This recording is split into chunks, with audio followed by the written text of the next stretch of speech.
Okay. Um,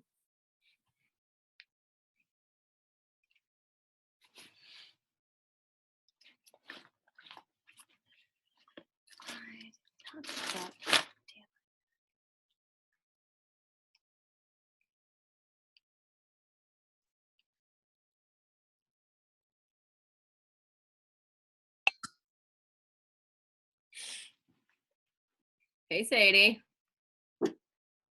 I am testing everything, so I'm going to try to send you to the first slide.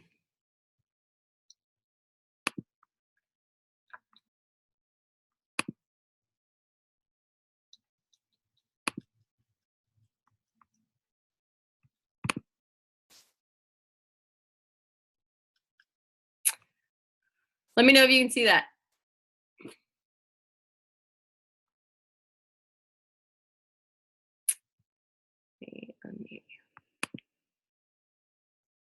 All right, now tell me if you can see it. I can see it. Okay.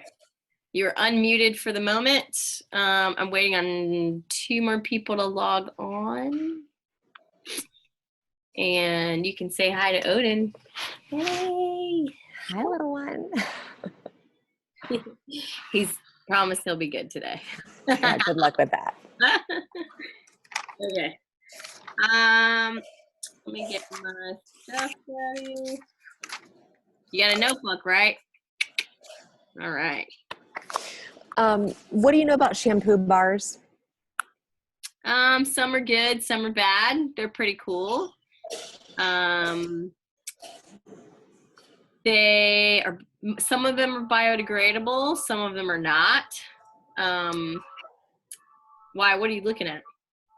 Well, I am becoming more aware of the plastic that I consume and would prefer to not consume plastic if I don't have to. So it sounds like a shampoo bar could be a good way to do that. And then I have to figure out the conditioner part. Some of them have built-in conditioners. Is that going to be enough for my hair though? Well, some of them are made with like coconut oil bases. The biggest thing you have to remember is the shampoo bars are not going to have the same amount of glycerin or like lather that you're used to. So you're not going to feel as squeaky clean. Okay. One thing to think about. Which is not that big of a deal for most people, but I don't think my hair is ever squeaky clean. Like I usually only wash it twice a week. Okay. So I don't know if I would mind that. So, I mean, they can be really good options. There's a couple of companies that, like some links that I can send you to, but I've got some that make some locally. So you can make them yourself too. There's a whole YouTube section on how to make a shampoo bar, and they're pretty easy. But, you know, if you're worried about being a novice shampoo bar maker, then it might just be a better idea to like order some to start off. I feel like I'd rather order some and try it to see if I actually like it before I invest in making it myself. I think that's a good plan. I mean, there's a couple companies that I've looked into that look pretty legit as far as ingredients. You don't color your hair, so you don't have to worry about that. Right. That's my biggest concern with the shampoo bars, because the products they have to put in them to keep them stable are not the most conditioning for color. Okay. Yeah, I don't have to worry about that. Like if they are straight coconut oil, obviously they'll completely melt in your shower, so they have to like stabilize them with different things.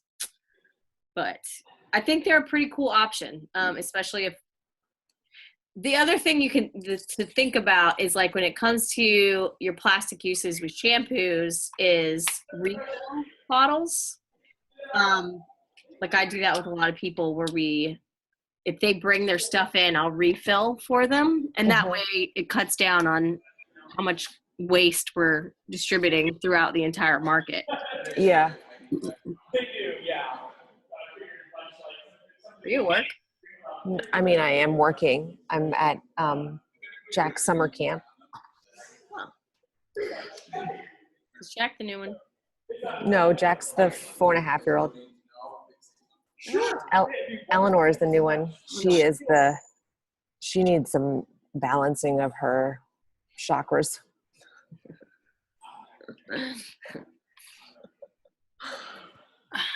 All right. Let me plug in. Hang on one second. I've lost my pen here. No worries. What did I do with it? They're coming again at 11:45 today. Okay, that's fine.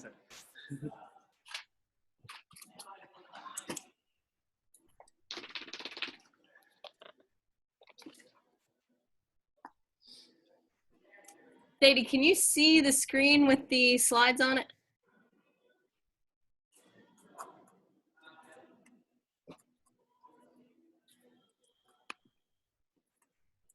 Okay.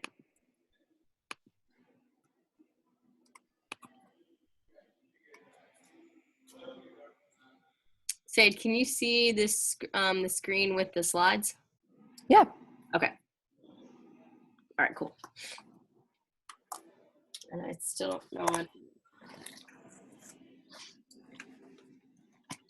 Okay.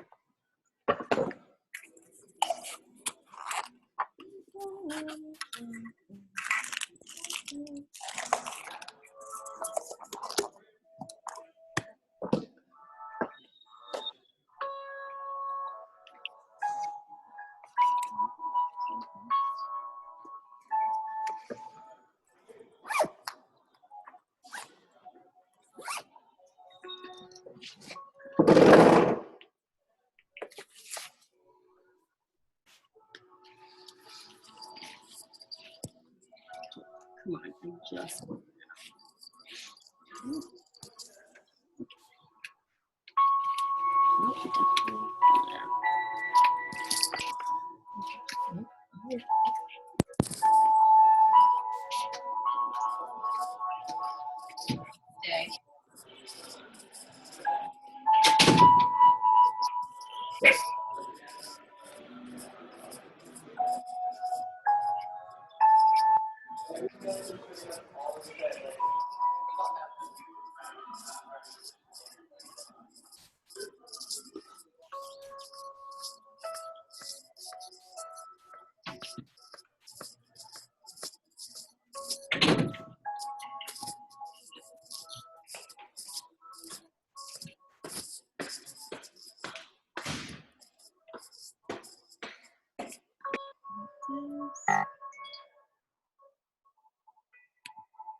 Okay.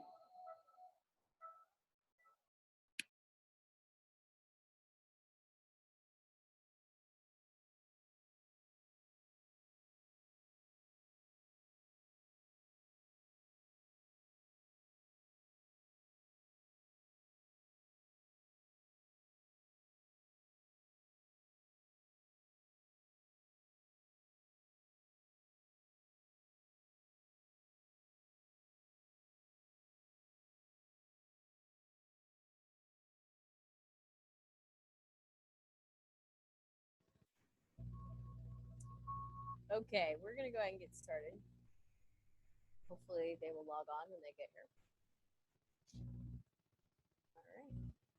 All right, so Sadie, can you see this screen as well as me or just the screen? Let me unmute you. I can see both. All right.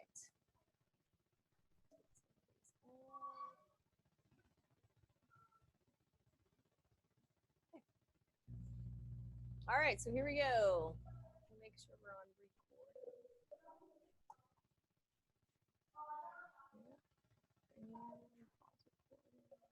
Okay.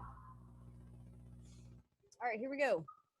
So today's webinar here with the Seed of Life Collective is why we burn ourselves, how to change the self-sabotage habits that affect our physical, mental, and spiritual health.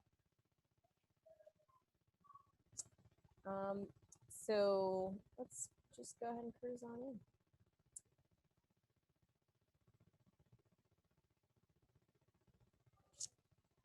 Okay.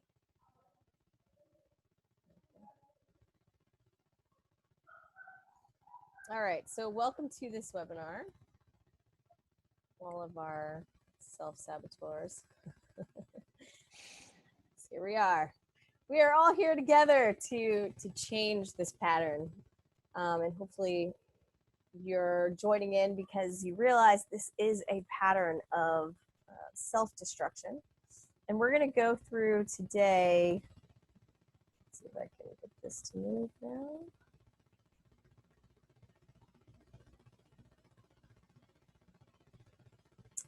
Come on, computer. Let me pull off the screen.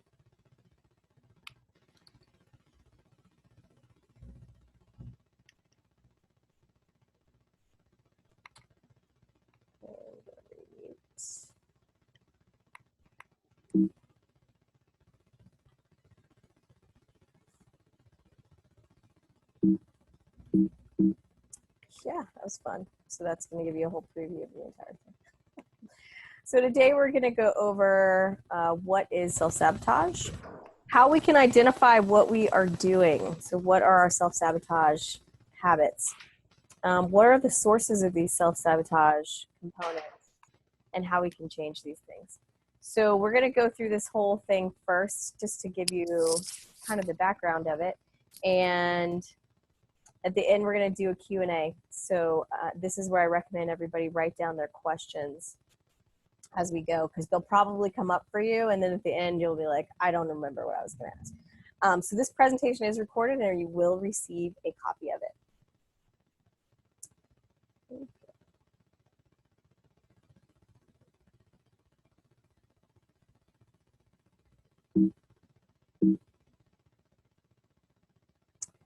All right, so before we get started, Sadie, are you familiar with Zoom? Yes. Okay. So just some little things with Zoom. You can hear me. I've already determined that. You can see me. If you want to chat, there is at the right corner of your Zoom screen, there should be a chat button under participants. And you're welcome to type in that. I can bring the Zoom thing up here. Let's see. There's a raise your hand option under the more with the 3 dots. So if at any time, obviously if it's just a couple of us, you know, if you've got a pressing question, you can throw it at me. And if any other problems, I do have my cell phone with me. So you can text, like for some reason it goes out or you can't see me or you can't hear me or any of the above, then you can always text it. Hey. So who am I? Why does this matter? At the Seat of Life, I'm the Ayurvedic educator, also the yoga healer, certified pro healer as of last year. So that's a program that we teach a lot of the foundations of health. And this is where I've seen this self-sabotage come up over and over and over. And people do it in their health and they do it in all components of their life. I've also seen it in the hair, skin, and body therapy components, people sabotaging their own physiology. Yoga instructing, obviously, that's where I see a lot of self-destructive talk more than anything, and in the fitness profession. So I'm Melody Rogers, your host of it. Now, let's see if I can get these to do all the fun things that I wanted them to do. All right. So let's start it off. What is self-sabotage? It is a cycle pattern of self-destructive actions, emotions, and mental constraints that we enact based on the glass ceiling parameter that we perceive as true. So remember that self-sabotage can be actions, emotions, or just the mental constraints around that. And this affects our personal success.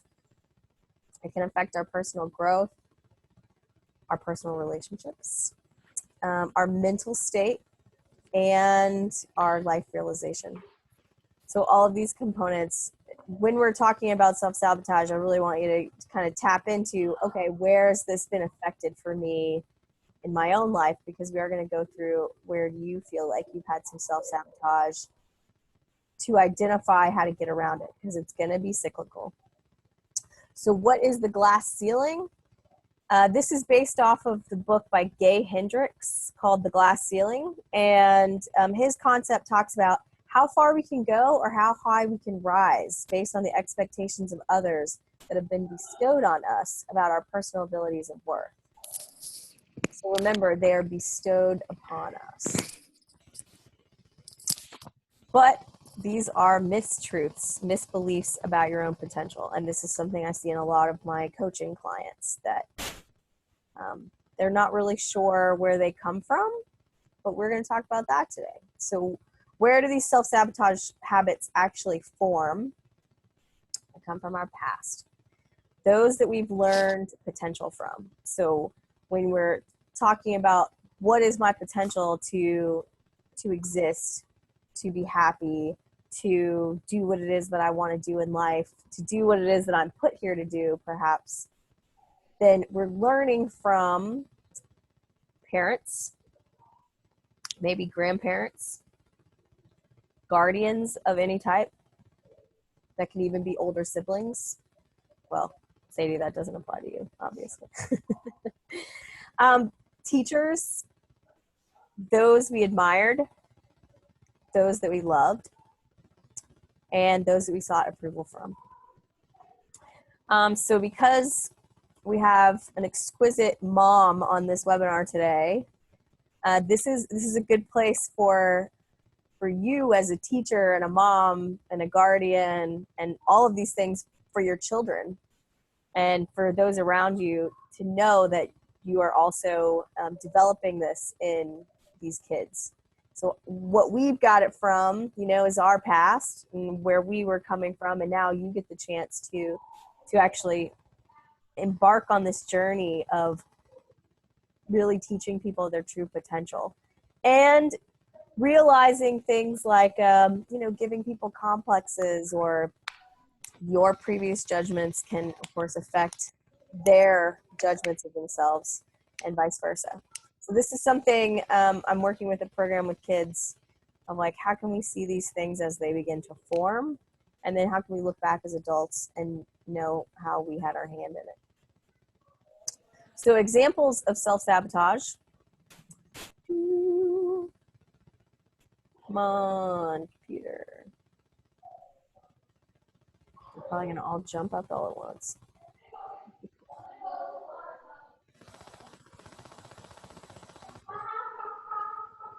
Yep, I'm just going to mute you a little bit there. That's fine. Sounds like they have a parade going on. There we go. All right. So the biggest example of self-sabotage comes from the phrase, I am not good enough. This is something that I've seen come up in a lot of people for different elements, for this person or this relationship, for this job. You see it even in sports, like I'm not good enough to win. I'm not good enough to be that fast. I'm not good enough to thrive in my life. And it does have a potential spiral of I'm not good enough to live. So these self-sabotaging habits, they start out really, really small, and they can really affect the rest of our lives and our potential for our lives, like we talked about. Big ones that I see come up, especially in kids, which all of us are just, we're really just the future of our own child selves. I'm not beautiful enough. I'm not strong enough. I'm not talented enough. And the epic, there is something inevitably wrong with me. And that will follow us for the rest of our lives. So with that in mind, can you identify a time that you self-sabotaged in your life? So some helpful guidelines with that are, it didn't go the way you wanted. You pushed something away from you. It was someone else's fault is a big one. And it always happens this way. So before we move on, just thinking about what self-sabotage looks like, this not enough factor, this thing that came from our parents, just take a moment to write down some times where you realized that self-sabotage came into your life, whether that meant a job or a relationship or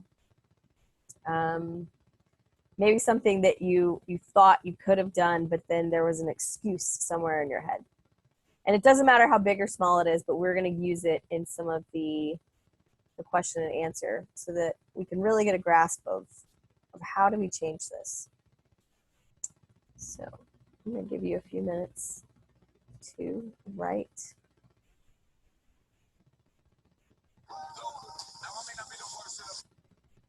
This is not the music, guys.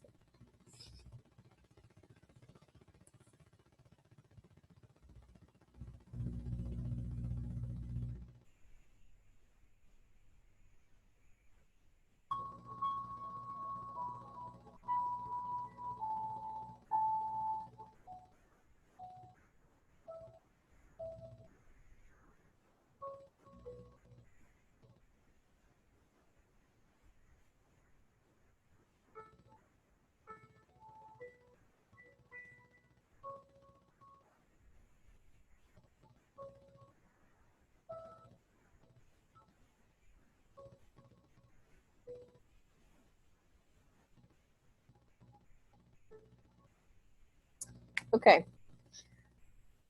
Did that give you a chance to write some things down, Safe? Okay. So let's talk about one of my most fun things. It's called the ick factor. This is how you know if it's self-sabotage. It comes up in every coaching call I've ever had to talk about. No matter how far ahead people are, no matter how much evolution they feel like they've done, this constantly comes up. How do I know if I'm self-sabotaging? How do I know if I'm in charge of this situation going the way it's going? It's called the ick factor. Well, I call it the ick factor. It's when it feels,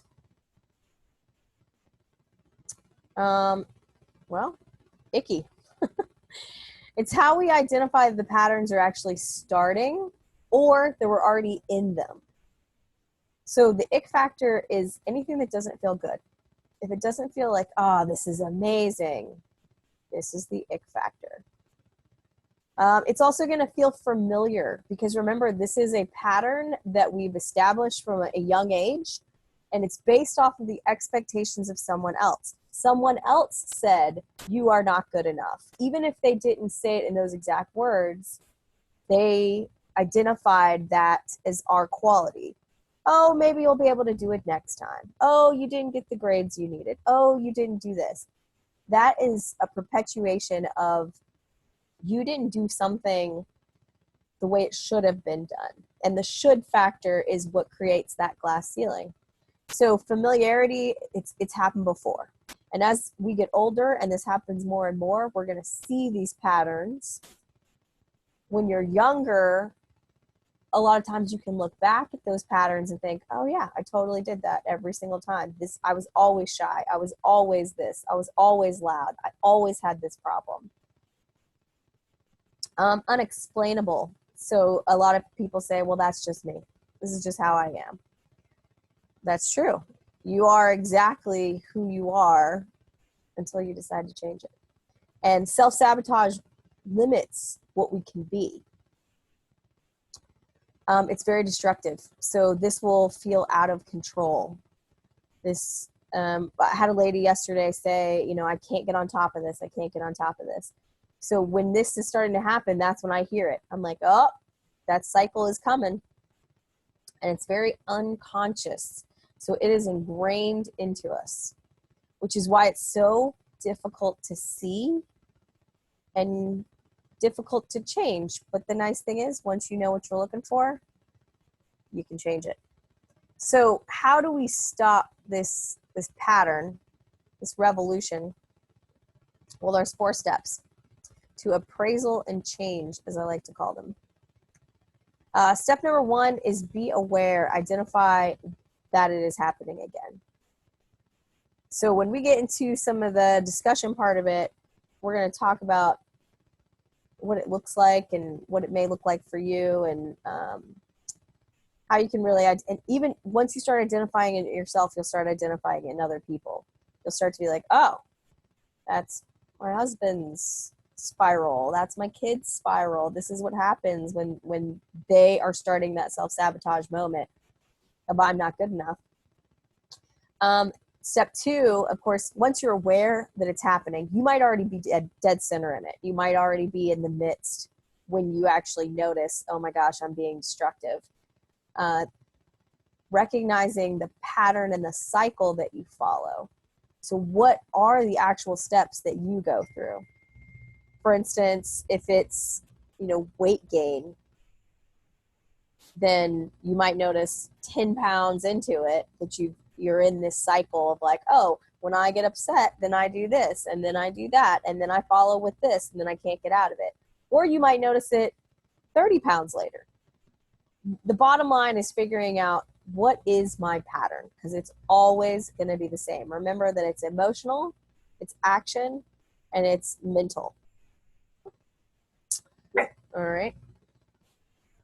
Know that you're in charge of the outcomes. So this is a hard one for a lot of people, because when you're in the cycle of self-sabotage, the reason you're self-sabotaging is because you already think that there's a predetermined level that you can get to. You're never going to be able to get beyond that because you just don't have what it takes. You're inevitably flawed. Well, I'm here to tell you that is not true. You are in control of your outcomes, your actions, and your conscious decisions. So knowing that you can change what is happening and consciously deciding what you want, this is probably the most important step, because deciding what you want, a lot of people don't necessarily know how to do that.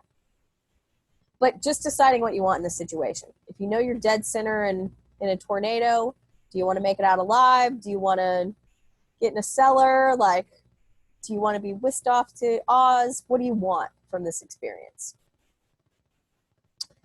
And then step 4, consciously controlling what you do next. So think of this again like you're in the middle of the tornado. First step is you have to be aware of it. You have to understand that it's your tornado. Step 2, how did you get to the tornado? What brought you to that place? And where do you typically go from there? Step 3, you are now in control of the tornado based off of what you do next and what you decide you actually want from this experience. And then, what do you do next? That's the next step. And when you break it down in these really simple steps, it's less like a tornado and more like, oh, it's a movie that I'm watching about a tornado. I'm not actually in the tornado. I'm watching the movie about me in the tornado. All right, and this is for me, this is what I found, especially in my own experience and with my coaching clients, it is the most effective thing, is the key to actually changing your situation. Give what you want to receive. Goes back to the golden rule, I guess. Do unto others, you would have them do unto you, because the bottom line with this, you are in control of your outcomes. You're the only one responsible for your life, and you can only change yourself. So although we can identify these patterns in other people, we cannot get them out of them. We can help them be aware. We can maybe lead them in the same direction that we've learned to do in these self-sabotage scenarios, we can't change them. You can't change your kids. You can't change your husband. You can't change your friends. You can't change your parents. But knowing how to navigate this ourselves helps us help other people to navigate. Okay. So now that we've discussed what self-sabotage is, how you identify it, what does it feel like, now it's your turn. So, Sadie, since you're our only one on, I'm going to unmute you momentarily. It's coming. Here it is. All right. Okay. So, I might be able to go into a quiet room. Hold on. okay. You can keep talking though. I can hear you. Okay. Unless it's bad feedback for you for it to be this noisy.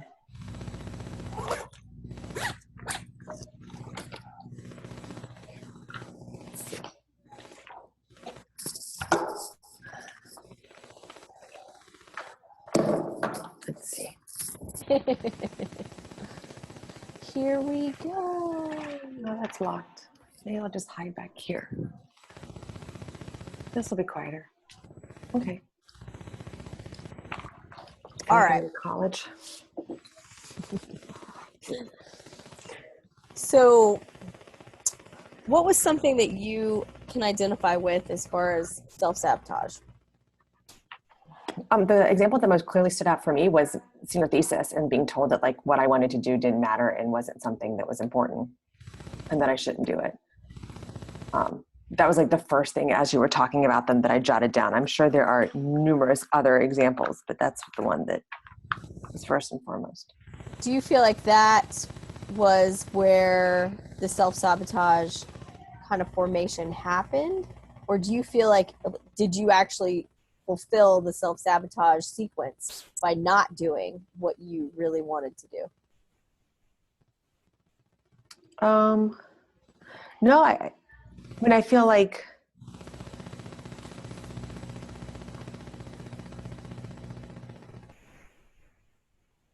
I ended up doing what I wanted to do, but I had to do it without support. Okay. Now, how do you feel like that has affected the rest of your decision making when it comes to somebody telling you that's not going to work? Like, do you feel supported? Like, do you feel that you're not going to get that support if you go ahead and do it? I think I feel like it doesn't matter if I have the support, that if I want to find a way to get it done, I'm going to find a way to get it done. Okay. So this may not be your actual place that it started, because when you think about a scenario that you sabotaged, typically it's not one that you had success with. Okay. Right? So okay, I have a better example. Okay, all right. When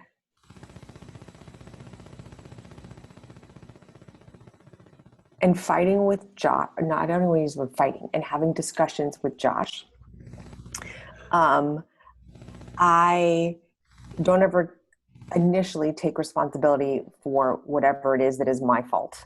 Like I come up with an excuse, I blame it on him. I may conveniently not remember. And then eventually, 20, 30, 60 minutes into the discussion, I'm like, oh yeah, that was totally my fault. I'm sorry. And if I could have just said that at the beginning, then like all of that time would not have been wasted. Okay, so that's a good one. So where do you think, so when you think about that, like your pattern is defensiveness right off the cuff, right? Mm-hmm. Someone is telling you that you did something that you don't agree with. And can you track that back to a previous relationship in your younger days? So I've thought about this. I mean, I don't really remember a lot of details from my childhood. But my parents, like, I learned how to write letters because like we had to write apology notes to people and like accept responsibility. But in terms of the the dialogue of like actually having the conversation, that I don't think was ever modeled. So those are two separate things, but I think that they're, at least in this repeated example, like they're very intertwined. Yeah, especially if you learn to write out feelings instead of speak them, right? Yes. So in a way, your parents set up a model that we don't speak our feelings, we write our feelings. Yes, absolutely. So I wonder if you would be better off like saying, Josh, we're not going to talk about this right now. I will write this down. You're like, I will write you a note momentarily. So when you think about that, it sounds like your parents were kind of modeling that your verbal apology is not enough. Your verbal recognition of responsibility is not enough. You have to put it in paper for it to matter. Maybe. Right? I mean, and I think about the ways that we communicate in my family now, it's all verbal. It's all written. Verbal communication is usually non-productive. Because no one's listening. They only want their voice to be heard, but they're not even listening to what's coming out of their mouth. So do you wonder if they actually read what you're writing? Yeah, but I feel like at least it's there. I mean, I'm hesitant to put stuff in writing because I feel like it can get misconstrued and sent to people that I may not intend for them to see. So I try to do more verbal communication, but I feel like for some of them, like they need to have something that they can read and reread again to remember it, at least the way that it was written. Not necessarily the way that they're interpreting it, but the way that it was written. Okay, so let's go back up to self-sabotage.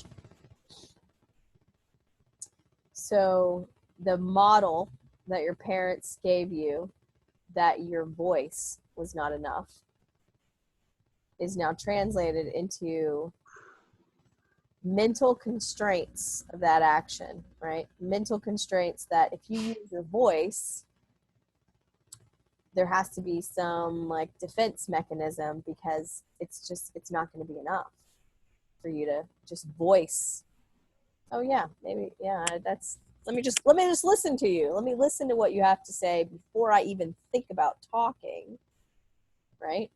Mm-hmm. Before I put into this whole pattern of like, I'm going to destroy this conversation before it ever gets started because I have been under the impression that conversations get us nowhere. See what I mean? Like you're trying to get ahead of it, but when you anytime you see it in a relationship, then it's that mental constraint of this doesn't matter, so why am I even doing it? Why do I need to talk to you about this when my opinion, my voice doesn't matter?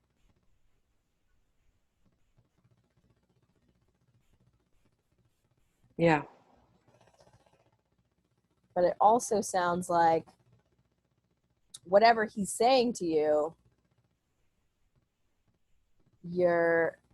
it's also been that construct of like, we're not really listening. Like, we're not really listening to you when you talk, so I don't know why you're talking.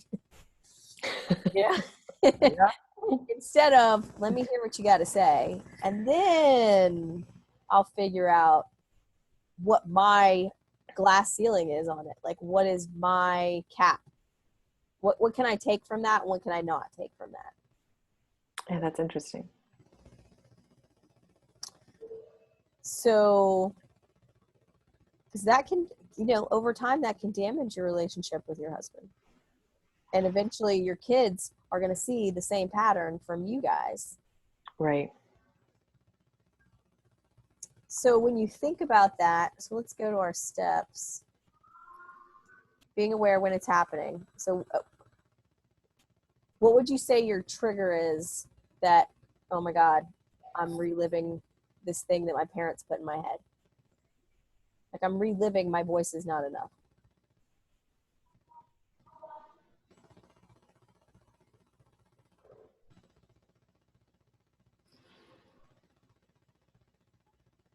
Mm, all the time. So for some people, the trigger is going to be a certain tone of voice. It's going to be a certain word. Sometimes it's a certain look. Sometimes it's a certain space that you're in. Sometimes it can be like how close someone is to you when they say something. It's going to trigger something that happened to you long ago before the note writing, that you tried to have a conversation with someone and they were like, oh, no. Verbal conversation's not enough. It doesn't mean anything. I'm not listening to you. Yeah, I think I need to work on that, like pay more attention. So now that you have identified at least one scenario where it happens, like this would be a good, that's the place you want to work, because, and the more situations you can identify, like if it happens, with your sister, if it happens with your dad, if it happens, if there's certain triggers, you're like, oh, it always happens. We always get into the same discussion. I always have the same problem. That is that's your big white flag. Okay. Red flag, pink flag, whatever flag color you want. But that's the one that's like, oh my God, it's happening. It's happening right now. I know mine is anger. Whenever I feel that anger come up, I don't even know what you're talking about, but I'm angry at you. That is my trigger. And I'm like, gosh, it's happening right now. So, okay. So think about the same scenario.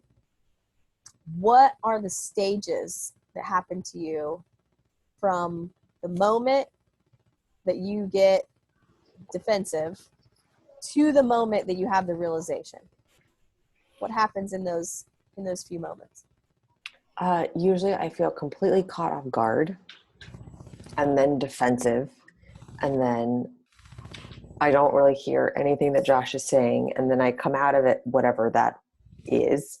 And then I'm like, oh, and then I have clarity, and then there's resolution and we move on. So what happens in that time frame that you're not listening to Josh? Oh, he's getting angrier and angrier and more frustrated. So what kind of time frame are we talking about here? I mean, it could be 20 minutes. It could be 60 minutes. It just depends on how long it takes me to come out of myself. Okay. So what I heard is that it's unconscious, right? Okay. It's defensive, which can just be some people, if it's very familiar to you, and that you're not listening, right? Which is the same thing that you have encountered in your own life, that they're not listening to you. So why would you even be talking? Right. So we are, the glass ceiling is also like a mirrored glass ceiling. Like we're hitting it, we can only go so high. Like, oh, we're having a great day, but this is as good as my day is going to get. Yeah. I have a great relationship, but this is as good as it's going to get, because I want to put a barrier in between us, because there's a part of me that feels like I'm not enough to be whatever, Interesting. So when you start feeling angry, what do you do? Immediately I have to just stop and walk away. Doesn't always go over really well with a lot of people, but for me to get out of my, it's going to escalate. It's going to go from anger to I'm going to be pissed to I'm not. Mine is the same thing. I stop listening to you. I want to talk over you. And then it just goes downhill. So when I feel it, if I'm getting pissed, I just know I need to walk away. I just need to walk away. Give me a minute. I'll be back in a minute. And I can't, a lot of times I can't do it in that, once it's heated, I have to get out of the fire for a little while and then regroup and be like, okay, what's actually happening right now? I didn't even hear anything this person was saying to me. I just know it happens through text messaging all the time. You'll get that text message and you'll read it and be like, oh God. And you think about responding and then you're like, wait,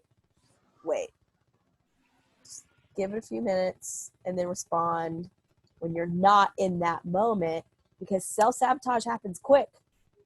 We're about to piss somebody else off because they pissed us off. We don't even know why we're pissed off. Right. Let's be reactionary. Okay, so let's go back to our steps. So you can see your pattern. You go from unconscious, defensive, to not listening. Okay? That is what it is. That's where you're at. So step 3 is know that you are in charge of that conversation. Because when you're doing the self-sabotage thing, you already think that you're not enough for that conversation. You're not in control of it. That's why you're getting upset about it. But if you already know, like, they're talking to me. They want to talk to me about something. So what do I want out of this scenario? Do I want to have a good conversation with them? Do I want to hear what they're saying? Do I not want to be in this moment right now? Like, is this not a time for me to do this? Because you are in control. And that's the thing. Because he wants to talk to you does not mean that that's the best opportunity for you guys to have that conversation. Right. It might just be, now's not the time, baby. Or it might be, yes, we need to go ahead and get this handled, and I need to do it in a constructive way. So what I want out of the conversation is a resolution. What I want out of the conversation is communication. What I want is a connection. What do I actually want out of this? And then be in charge of it. Because when we're out of control, we're not in charge anymore. Right. Think we're in charge. Think we're in charge. The perception. Yeah. And then, once you decide, deciding that is probably the hardest part, because you actually have to step out of it and say, what do I want out of this? Like, what do I want in this moment right now? Do I want to be pissed off at you? No, I don't. Okay. Do I want to have this conversation? Okay. Yes, I do. Is this a conversation we need a resolution? And do we need an answer? Like, is this just him needing to talk? Like, do I want to listen? Because that's sometimes, I've seen this in myself with friends. They'll start talking and I can feel myself getting irritated. And I'm like, you know what? This is not the conversation I need to be in. Like, this is not going to help me be any bigger of a person than I am right now. And in those scenarios, I have to stop the conversation and just let them know.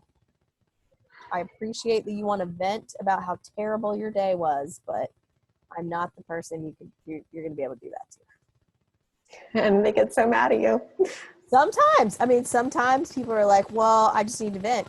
I'm like, yeah, it's not me today. Why don't I just, you want me to just put you on your phone and you can record yourself venting? Yeah. When you realize that that's who you can be and who that's even self-sabotage, right? Like, for some reason. Well, that's an interesting way to look at it. Yeah, because for some reason you are supposed to be the one that people should be able to vent to. Why?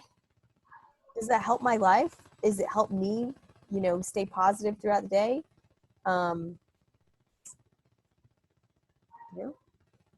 Like, why do I need to be the person you vent to? Because probably my mother vented to me when I was young and there's no way out of it. Right.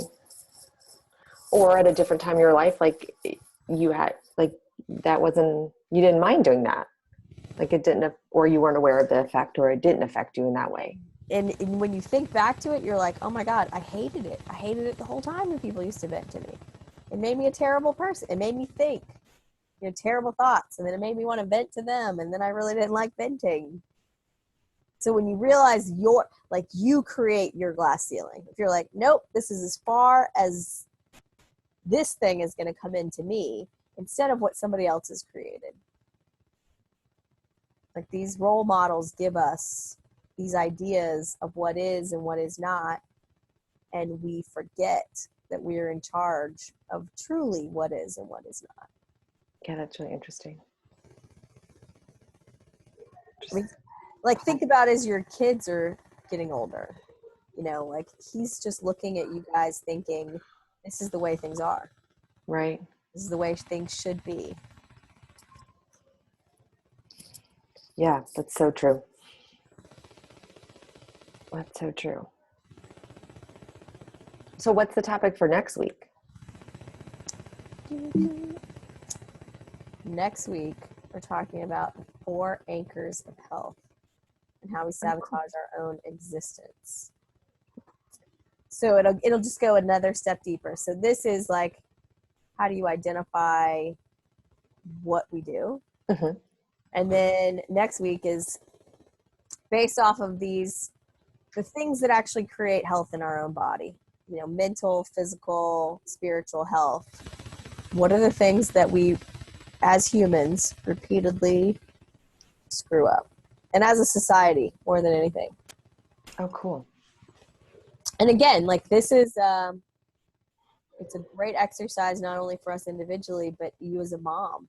Like, knowing about yourself is going to help you not, hopefully, instill the same sabotaging elements into your kids. Yeah. Because, like, if you're, okay, let's just explore that. If you understand what the glass ceiling is on yourself, what is something that you would absolutely not want to put on your kids? Wait, I don't understand your question. So, based off of your own experience, how could you break the cycle of your voice is not enough? Oh, we very much empower Jack to articulate his feelings and take responsibility. Okay. He's actually quite good at it.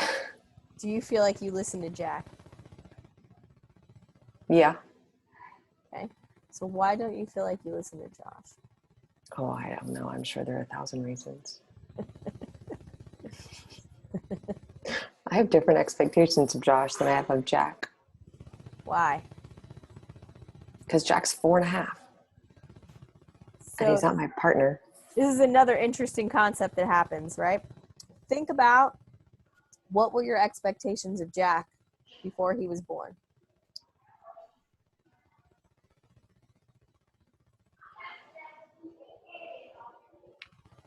In terms of what? In terms of, I'm going to have a kid, and I want this for my kid. And think about the expectations that are going to keep coming. Like, what do you expect of Jack?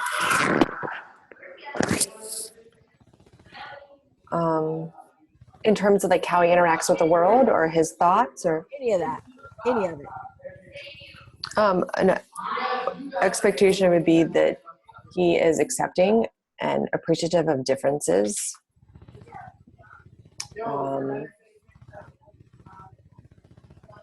That he takes care of the planet and people around him and himself. And that he's honest. What do you think your husband's expectations are of his son? Probably the same. So this is the interesting conundrum with parents, because, for instance, when you talk to a woman who's pregnant, she expects that child is going to hopefully have good health, and they're going to maintain their good health. They're conscious, and they're going to maintain that consciousness. Right? You want to mute me? And especially men have specific expectations of what they want their son to be. But as kids get older, parents naturally start having expectations of, like, this is how I expect you to perform with other people. This is how I expect you to perform in school. This is how I expect you to perform in life. Like, I feel like I'm setting you up to be able to perform this level, and I expect you to do that, right? And then if you look back to when you were a kid, what did you expect from your parents? Safety, security, understanding, love, caring. And the crazy part is none of this is ever spoken. It all becomes like a nonverbal dialogue of these are the expectations I have on you and you are to meet them. And these are the expectations that I have of my parents and they are to meet them. And if they don't meet them, something is wrong. And when you put it in those two directions, you realize that no one ever said what their expectations were. Like you might put it in a format of like, hey, Jack, we take care of the planet and this is how we do it and this is why it's important. But never are you going to say, I expect you to do this. Like my expectation of you is that you're going to hit this point. If you go above it, that's awesome. But if you go below it, we're going to have to work on things. Yeah, I don't think I've ever, I mean, there was one time that he said something and I said, I never want to hear that come out of your mouth again. But other than that, I don't think I've ever like clearly articulated. Okay, so think about if a parent had said that same thing to you. It would have been so helpful. Never want to hear that come out of your mouth again.